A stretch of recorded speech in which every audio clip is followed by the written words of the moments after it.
안녕하세요. 네, 수학교육을 담당하는 배종수입니다.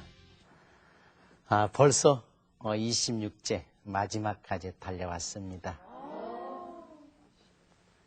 제가 힘들었나요? 엄마가 힘들었나요? 네, 저도 힘들었고 엄마도 힘들었고, 근데 저는 이런 강의하는 거 참 좋아하거든요. 그래서 저는 항상 기쁘고, 이 강의를 통해서 분명히 우리나라 중학교 수학교육에 어떤 의미가 있을 겁니다. 그런 의미에서 기쁜 마음으로 달려왔습니다. 근데 마지막 강의라니까 기분이 조금 그렇습니다. 어쨌든 오늘은 마지막 시간입니다. 네, 강의에서 아주 중요한 것 3가지 이렇게 말씀드릴까 그래요. 첫째는 수학과 수학교육을 구별하자. 수학과 수학교육을 구별하자. 둘째는 수학을 어떻게 가르칠 건가. 우리 수학교육법에는 이렇게 가르쳐야 한다라고 하고 있어요. 그리고 마지막으로 증명할 때 가장 중요한 게 있습니다. 그게 조건문이거든요. 이 조건문은 우리에게 굉장히 중요한 메시지를 전합니다. 이 3가지 마지막 이야기할까 그럽니다. 자, 첫째, 수학과 수학교육. 엄마들 수학과 수학교육 구별되나요? 우리가 전에 공부했던 거거든요. 그런데 전에 공부했으니까 기억에 남을까요? 가물가물 잃어버릴까요? 그러니까 잃어버리는 게 정상입니다. 아이들, 야, 내가 그때 가르쳤잖아. 근데 벌써 까먹었어. 그러면 안 돼요. 왜? 잃어버리는 것이 정상이니까. 그런데 가치 있게 배우면 잃어버리는 속도가 빠를까요? 느릴까요? 근데 단순 암기 의미 없이 배우면 금방 잃어버리는 거예요. 아마 엄마들 지금 기억이 안 나는 것은 의미 없이 지나가면 기억이 안 남습니다. 자, 그러면 첫째, 수학과 이 수학 교육을 생각할 거예요. 자, 수학 그럽니다. 수학. 그리고 수학 교육 그럽니다. 가끔은 직사각형을 주십시오 그러면은 어떤 엄마들 이걸 줍니다. 이게 직사각형입니까? 이것은 직사각형이 아니다. 직사각형은 줄래야 줄 수 없다. 인수분해 주실랍니까? 피타고라스 정리 주실랍니까? 사인 A 주실랍니까? 어느 거든지 줄 수 없다. 그래서 수학은 추상적인 아이디어다 그런 얘기죠. 추상적인 아이디어들로 구성이 되어 있어요. 그래서 수학 자체는 꽤 어렵습니다. 그렇다면 수학 교육은 뭘까요? 수학이라는 내용이 있습니다. 가령 인수분해일 수도 있고 이차 함수일 수도 있고 또는 피타고라스 정리일 수도 있고, 이 내용을 우리 아이들, 우리 자녀들 대상이 있습니다. 누구에게? 그리고 3번째로 방법 그럽니다. 어떻게? 수학이라는 내용을 대상인 우리 중학교 어린이들에게 어떻게 교육하느냐에 따라서 커다랗게 2가지를 생각할 수가 있습니다. 하나는 활용성이다 그런 얘기죠. 어디엔가 활용한다. 하나는 뭘까요? 사고력이다 그런 얘기죠. 사고력.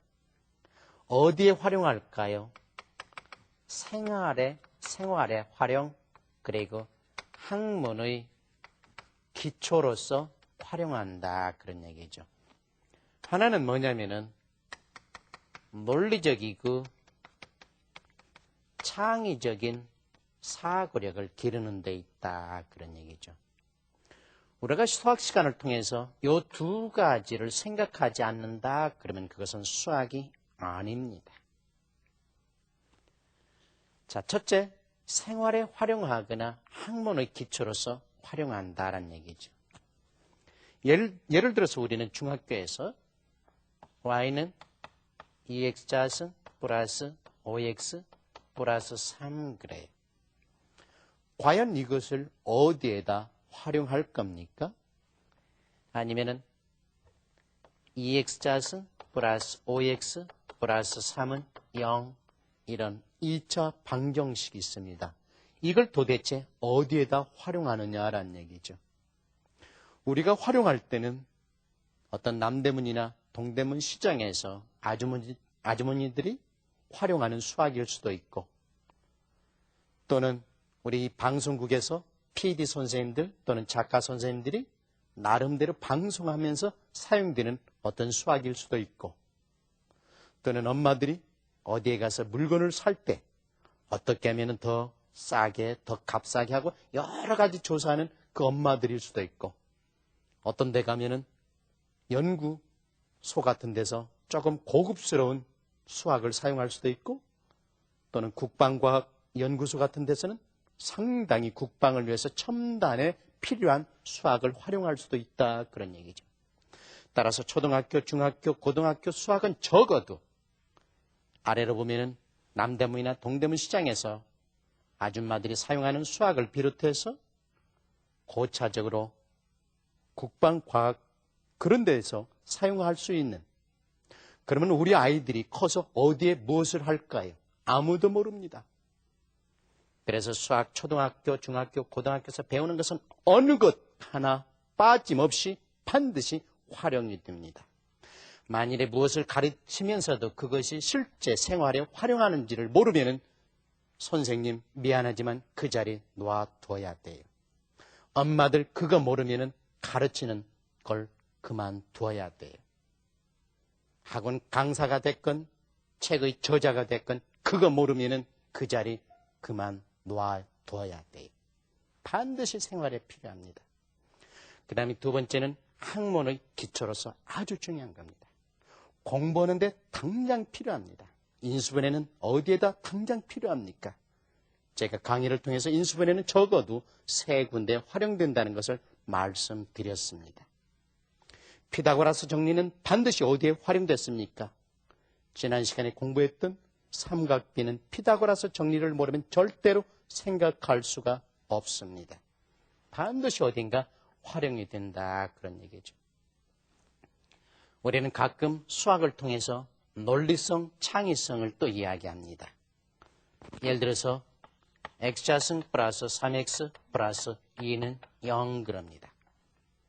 이 방정식을 풀기 위해서는 반드시 아이들은 x 플러스 1, x 플러스 2는 0 그럽니다. 어떻게 해서 이 과정으로 넘어갑니까?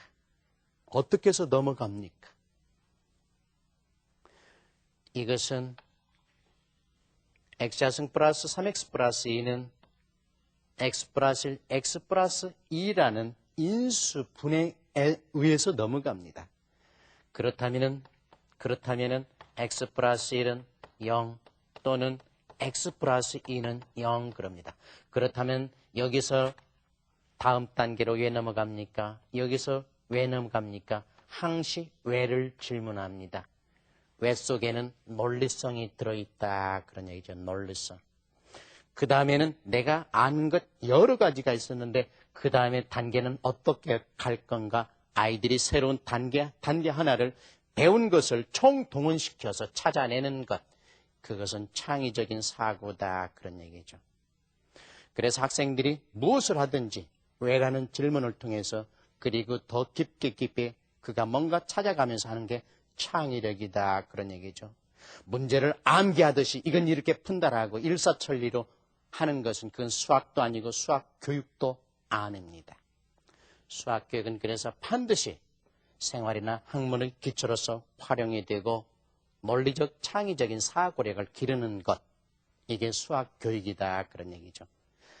따라서 우리가 수학 잘하는 것은 수학 교육하고는 관계가 없습니다. 수학 교육이 잘 되기 위해서 수학을 잘 아는 것은 의미가 있습니다. 필요합니다. 그러나 수학 잘했다고 해서 수학 교육을 잘하는 게 아닙니다. 저는 개인적으로 수학을 하라 그러면은 저는 밥도 못 먹고 살 겁니다. 저는 수학은 그렇게 잘 모릅니다. 그러나 제가 조금 그래도 관심 있다 그러면 저는 수학 교육을 한다 그런 얘기죠. 그래서 저는 초중고 수학 내용을 어떻게 아이들에게 교육함으로써 활용성 그리고 사고력 그런 관점에서 엄마들도 꼭 봐주셔야 합니다. 아셨죠? 네. 자, 두 번째는 제가 수학 교수학습 방법에 대해서 말씀드리겠습니다. 수학 교수학습 방법은 교육법에서 교육과정에서 제시하고 있습니다. 맨 처음에 보면은 어떤 수학적 개념을 형성하기 위해서 반드시 아이들이 느낄 수 있는 실생활에서 도입해야 됩니다. 저는 지난 시간에 삼각함수를 또 삼각비를 도입하면서 어떤 생활 현상을 도입했나요? 피에로가 길을 산책하면서 커다란 나무가 있었습니다. 저 나무는 도대체 얼마나 높을까? 그런 어떤 궁리를 통해서 삼각비가 쭉 나왔던 겁니다.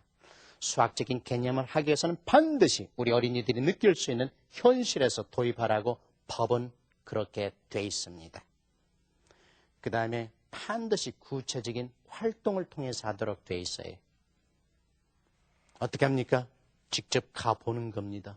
지금 여기서도 제 키가 얼마인가 어떤 꼬마가 알고 싶다면 어떻게 됩니까? 제 그림자가 있습니다.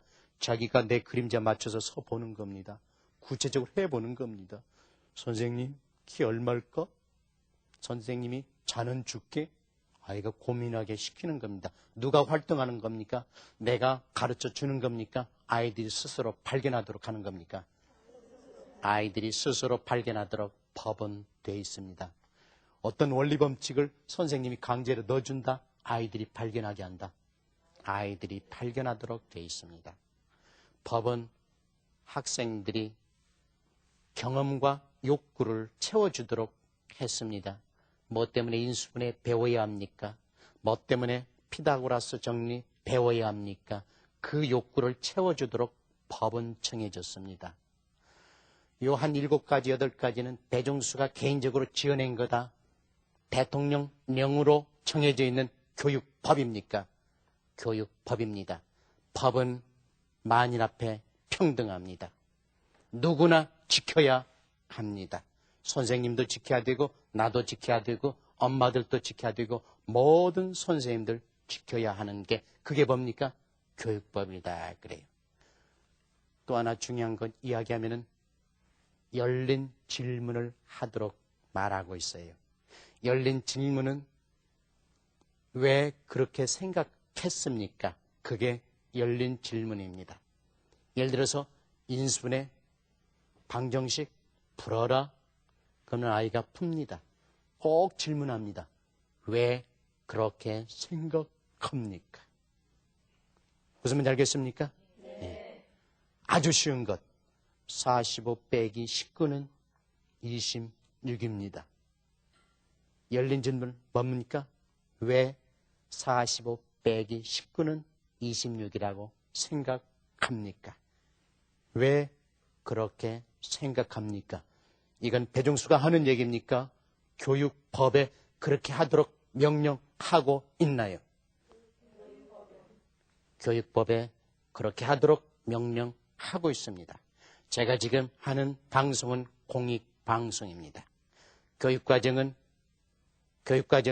대통령령으로 발표한 겁니다. 그래서 많은 사람들이 7차 교육과정이 좋다, 나쁘다 하면서 나쁘다고 많은 비난을 많이 했습니다. 그런데 실제적으로 거기서 제시하고 있는 실제적인 내용에 대해서는 관심이 없습니다. 유형적인 제도는 자기들 마음에 맞지 않으니까 싫다. 그러나 그 속에 들어있는 지켜야 하는 것은 왜 안 지킵니까? 아이들에게 어떻게 한다? 인수분해 풀어라? 그것보다는 왜 인수분해 한다고 생각합니까? 인수분해는 도대체 어디에다 활용합니까? 그런 것들이 뭡니까? 교육 과정에 다 돼 있다 그런 얘기죠. 아시죠? 네. 그래서 사실은 인수분해가 뭐다? 그건 쉽습니다. 그러나 어떻게 교육함으로써 아이들에게 논리적이고 창의적인 사고를 기르면서 그들이 인수분해는 반드시 생활해, 그리고 인수분해는 반드시 공부하는데 활용된다, 그걸 넣어주기는 쉽지 않습니다. 아셨어요? 네. 그래서 수학은 쉬울지 몰라도 수학 교육은 엄청나게 어렵습니다.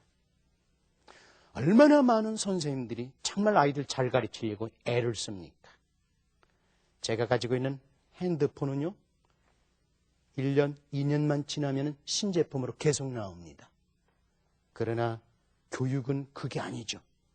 우리 아이들에게 수학이라는 지식을 단순히 넣어주어서는 안 됩니다. 수학적 개념이라는 용어는 수학에서 절대 나오지 않습니다.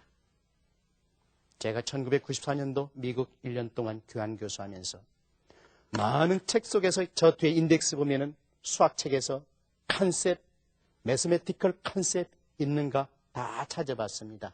순수 수학책에서는 컨셉, 매스메티컬 컨셉이라는 용어 절대 나오지 않습니다. 개념, 수학적 개념, 이 말은 오직 수학 교육 용어다, 그런 얘기죠. 엄마들 이건 아실 겁니다. 수학적 개념을 넣어주어라, 수학적 개념을 암기하라, 그 얘기는 없습니다. 수학적 개념을 형성하라, 그런 말이 있습니다. 어떻게 함으로써 아이들에게 수학적 개념을 형성할 건가?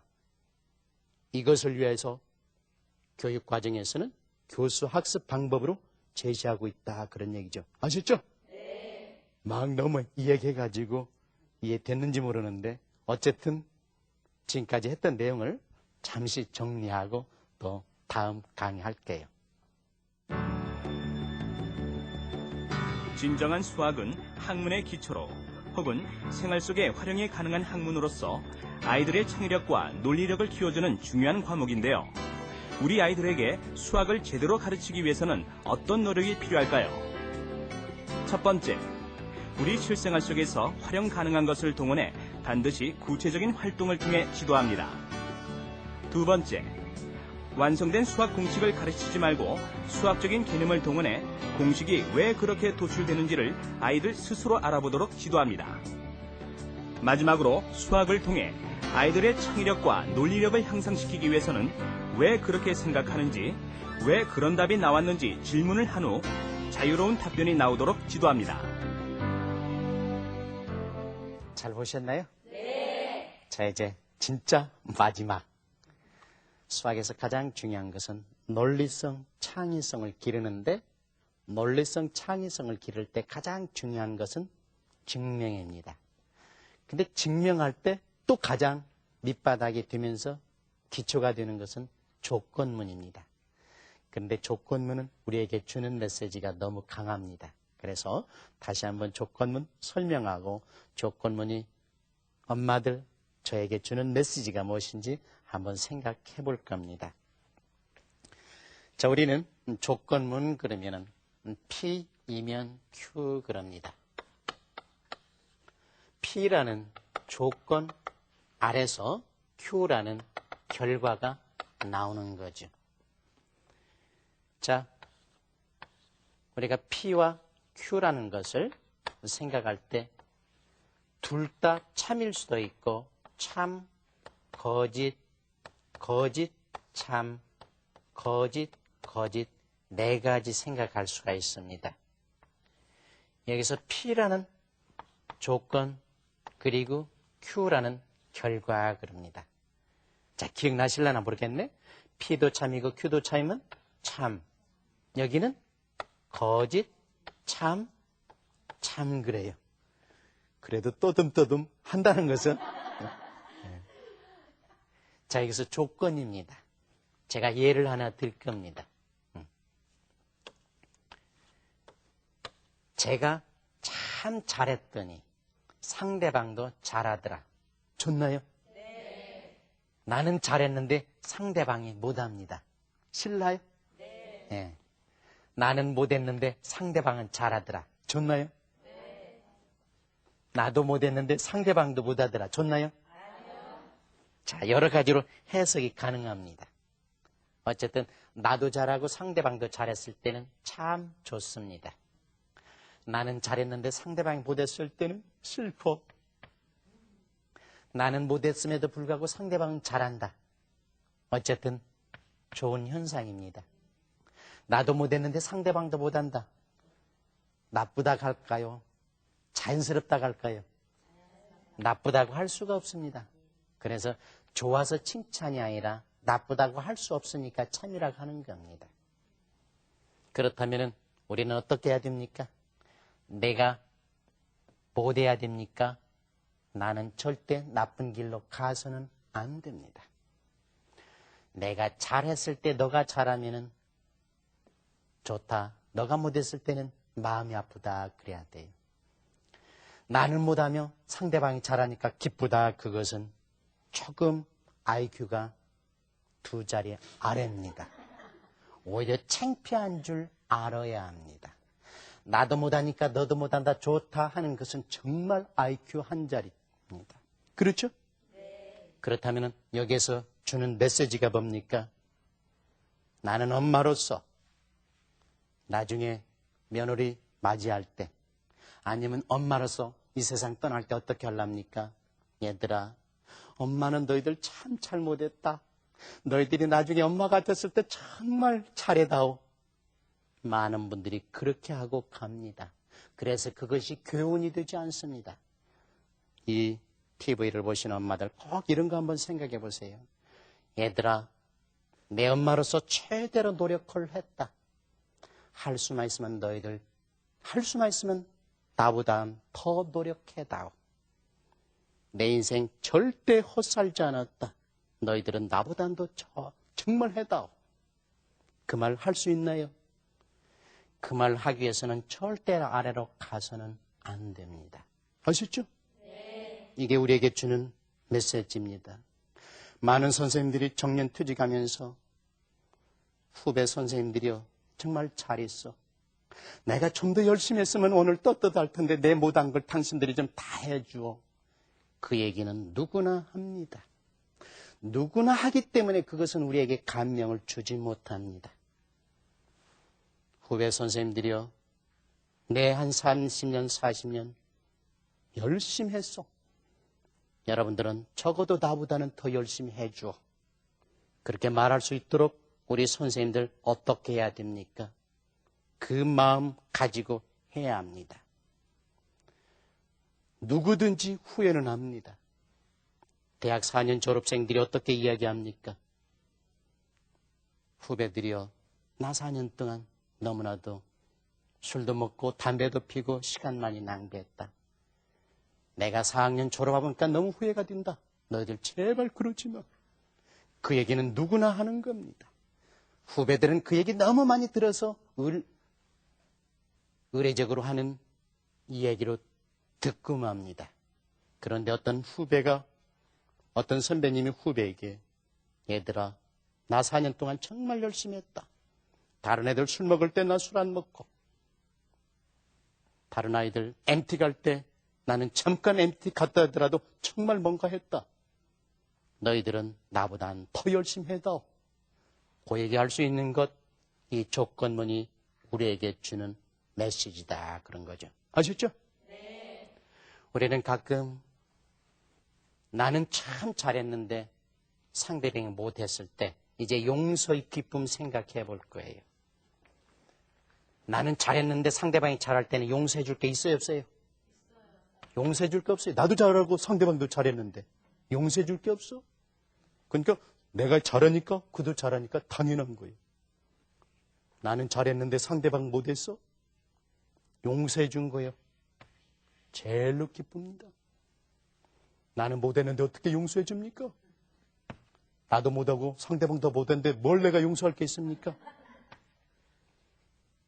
용서함으로써 기쁨은 어느 때 얻는다? 나는 잘했을 때 상대방을 용서하는 것.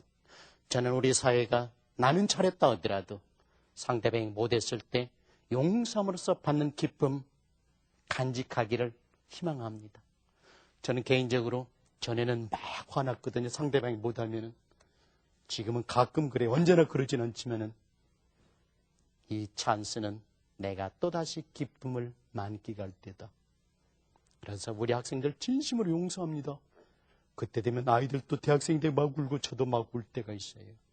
이게 우리에게 조건문이 주는, 증명이 주는 메시지다, 그런 얘기죠. 아셨습니까? 네.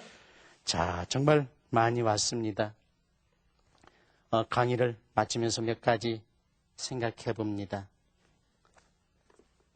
사실 수학은 어렵습니다. 엄마들 진짜 어렵습니다. 아마 지금 여기 방송에 앉아 계시니까 얼떨떨히 앉아 계시지 알고 계시진 않을 겁니다. 그러나 방송을 통해서 많은 분들이 전화도 하고 메일도 보내주기도 하고 어떤 분은 편지도 보내주더라고요. 늘 잘 보고 있다. 그 격려 때문에 제가 여기까지 잘 달려온 것 같습니다. 우리 할 수 있으면 격려 많이 해주시고 또 우리 아이들 잘 도와주셔야 됩니다. 제가 마지막으로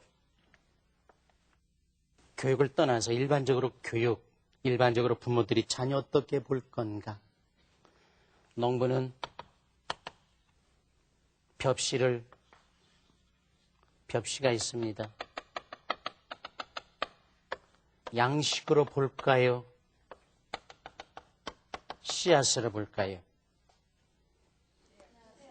많은 분들은 씨앗으로 봅니다. 근데 실제는 양식으로 보고 있어요. 제가 어렸을 때 아버지께서 내년 농사를 위한 씨앗은 손으로 논에 가서 직접 손으로 훑는 걸 보았습니다. 왜? 씨는 다치지 않게 하려고. 양식으로 보면은 씨 눈에는 비타민이 그렇게 많지는 않습니다. 그러나 씨앗으로 보면은 오직 씨는 많이 있고 나머지는 씨 눈이 자라는 거름이다, 그런 거죠. 우리 자녀들 이번에 80점 맞았으니까 다음에는 5점이라도 올려야 돼 하고 아이에게 압력을 넣는 엄마는 자녀를 양식으로 보고 있다, 그런 얘기죠. 시험 문제의 어렵고 시험은 논의하지도 않습니다. 오직 나타난 결과에만 관심을 가지고 있습니다. 우리 자녀들 속에 뭐가 있나요? 생명의 씨앗이 들어있다, 그런 얘기죠. 자, 엄마들 저랑 같이 생명의 씨앗을 만져봅시다. 만져보세요, 지금. 생명의 씨앗 보이나요, 안 보이나요? 안 보여요. 만져요, 안 만져요? 저는 만져집니다. 그리고 보입니다. 이 생명의 씨앗을 볼 수 있는 눈 가져야 합니다. 아셨습니까? 네. 꼭 생명의 눈 보셔야 합니다. 수학은 실생활에 학문의 기초로서 활용되고 논리성, 창의성이 길러지는 것입니다. 저는 수학교육이 정상화돼서 우리 민족이 논리적이고 창의적인 사람들이 대접받는 사회, 이걸 꿈꾸고 있습니다. 우리는 가끔 어떤 문제가 있을 때 자꾸 부딪힙니다. 그 부딪히지 말고 논리로 해결하고 또 창의적인 사회, 그래서 우리 민족이 경제적으로도 또는 과학 입국이 돼서 우리나라뿐이 아니고 세계적으로 복된 나라가 되기를 늘 기원하면서 강의 마칩니다. 감사합니다.